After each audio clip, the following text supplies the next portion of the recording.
नमस्कार, मी भगवान वानखेडे। आपण पाहताय पंढरपुरातील सर्वात पहिले YouTube news channel Pandharpur live. आज पंढरपूर शहर पोलीस ठाण्यामध्ये परिचारक गटाचे सर्व कार्यकर्ते आणि भाजपाचे पदाधिकारी एकत्रित आलेले आढळून आले।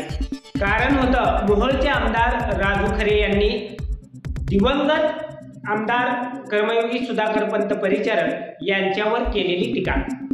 आमदार राजू खरे यांनी केलेल्या टीकेमुळे परिचारक समर्थकांमध्ये आणि भाजपाच्या पदाधिकाऱ्यांमध्ये सुद्धा प्रचंड संताप व्यक्त झालेला यावेळी आढळून आला।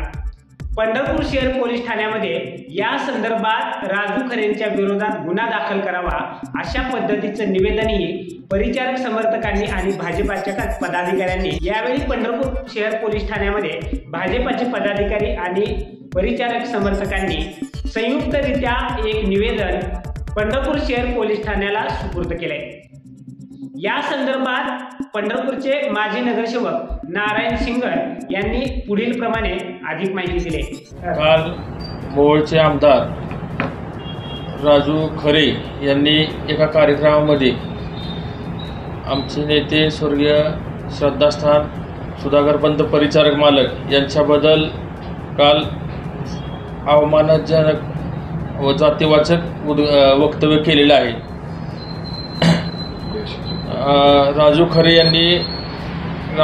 यांनी तसेच देशाचे पंतप्रधान नरेंद्र मोदी यांच्याबद्दल एकेरी उल्लेख केलेला आहे। ते त्यांच्या ते मोहोळ मतदारसंघाचे लोकप्रतिनिधी आहेत, त्यांना न शोभणारे हे वक्तव्य आहे।